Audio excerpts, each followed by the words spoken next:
All right, so here is the little zip tie that I put here.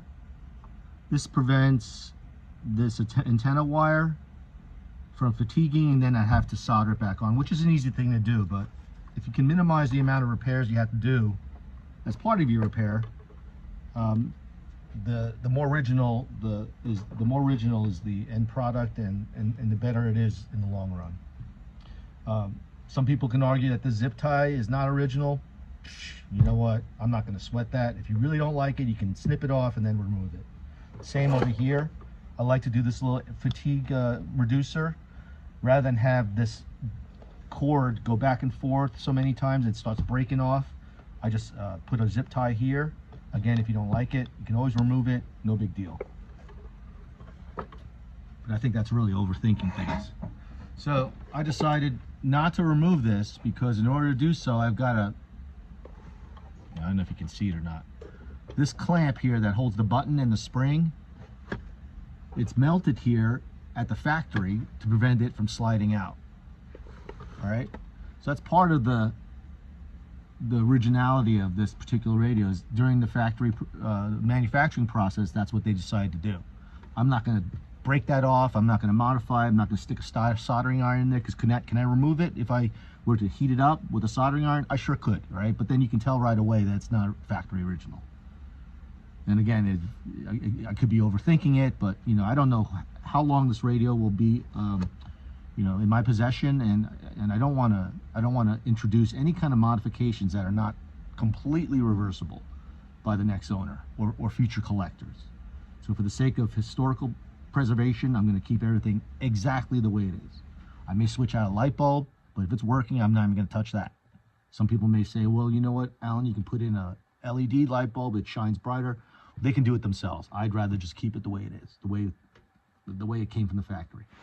All these tubes are original Motorola tubes. I'm gonna guess that they're original from the factory, because they all say Motorola. Now, could someone have replaced these during its life to other Motorola tubes? Perhaps. I mean, these things are not coated, and I really couldn't tell you whether or not the numbers are original to this radio. I really couldn't tell you, but for my sake, they're original enough. The same with the speaker, the same with the components on the board. I did notice that, yeah, I'll remove this tube. Removing this tube is fine, because once you remove it, put it back in, it's just as original as far as I'm concerned. Someone did replace the original canister capacitor with these modern electrolytic capacitors. If it's working, I would say just leave it alone. Could I replace it with a period correct canister? I sure could. They look like this. It looks like this. So one of these went there, and if I wanted to replace it back and keep it all original, I would replace it with something like this. This one is different. This is a Philco, but a Motorola looks similar to this. Okay, so I'm going to put this tube back. I'm not even going to clean it, because quite frankly, I like seeing the dust. I don't necessarily like to see it all polished and clean inside. Some people do. Yeah. And for our radios that go through our entire repair and restoration process, we do clean tubes, we clean the board, circuit board here, we clean the wires, we clean, obviously the plastic cabinet gets cleaned thoroughly. We clean a tuning capacitor here, remove dust, we do all that. But for this radio, my preference is to keep everything original, including the dirt, which is maybe overkill, but for this one, I think I want to be just safe. I'd rather be safe than sorry. So these screws here, I'm not going to tighten them too tight.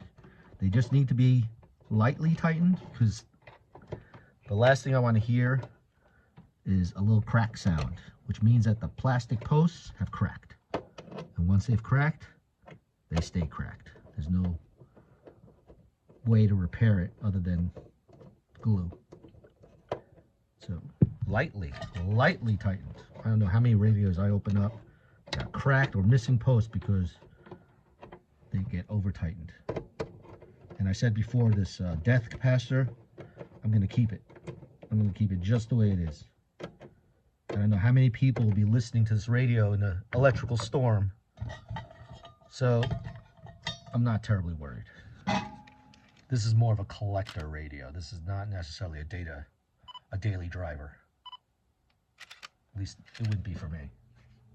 So I'm going to put everything back, button everything up, and I will not open the back of this radio again. See, like that, very lightly press, inspect, no cracks starting here or on the bottom. Okay, no cracks anywhere. No major scratches, no cord, power cord burn. Oops, what was that? What happened there? Okay, so all the tabs here are here. Okay, all the tabs are here, so there's no reason that should fall off, but if it did, I guess that was designed for manufacturing tolerance. Tolerance is not always accurate. This one's kind of tight. Why is this one tight? Okay, fine. It is what it is.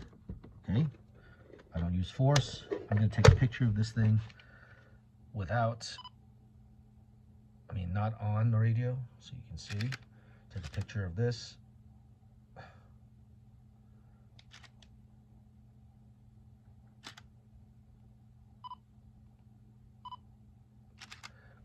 This foil cover is different from the other ones I've seen on this particular model, 5T27. Usually it has kind of like a pinstripe type of pattern. This one's all gold, all gold foil. It's actually a laminated plastic gold backing, so it's very durable. It doesn't rust. I see very few of these models with rust or stains on that backing. I guess, tuning backing board. Yeah, so this thing's pretty loose, but that's just the way it came from the factory. I don't think there's been any modifications that would suggest, I could even see the cavity where the tab goes in, right? It looks original. This tab doesn't look rounded off or squared off. I'm sorry, rounded off. It looks squared off, just like in the fact there's no missing tabs at the bottom. There's no tab openings at the bottom either. So it just kind of goes in there, but it's definitely at risk of popping off. I'm just going to leave it. I'm not going to be throwing this radio around, so I'm not worried. All right, so this is this one. Let me show you the green one.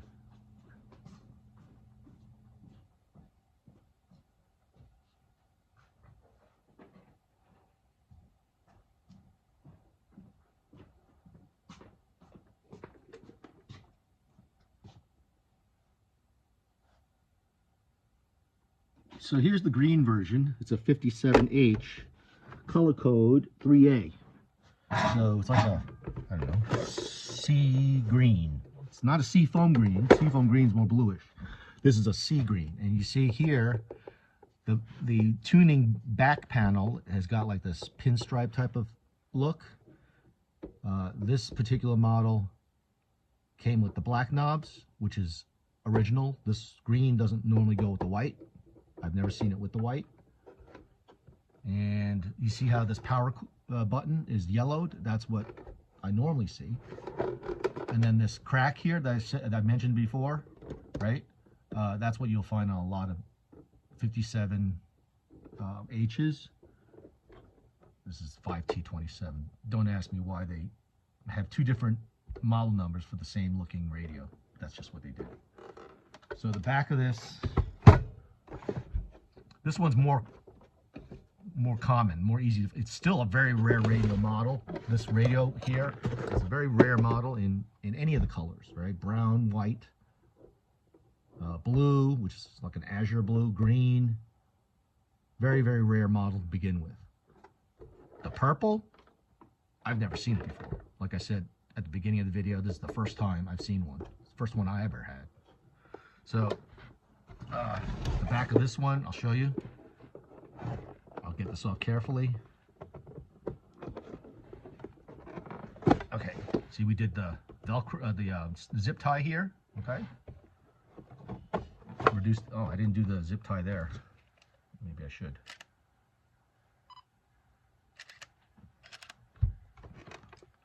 See, this one here, I installed the, I guess you'd call this a top reinforcement because of the crack here already. You want to reduce the possibility of this thing cracking all the way across. So as far as I'm concerned, this is a, a good modification, right? I don't want to do any modifications, but if I'm going to do one, let's do one that makes it more durable for the and prevents cracks. So this one has got this acrylic reinforcement, which I covered with some furnace tape, and hopefully that will dissipate heat as well as prevent future cracking due to load. You shouldn't be doing that anyway, but who knows. So the tape covers all the inside. So the inside of this looks very similar to the other one, and this one here, let's see what happened. Yeah, so this one you can see has some soldering. In order for me to pop this thing out, I had to reform this little cavity over here and get the thing to slide out. So now I'm going to add a zip tie to here to reduce to prevent future wire fatigue on this antenna connection.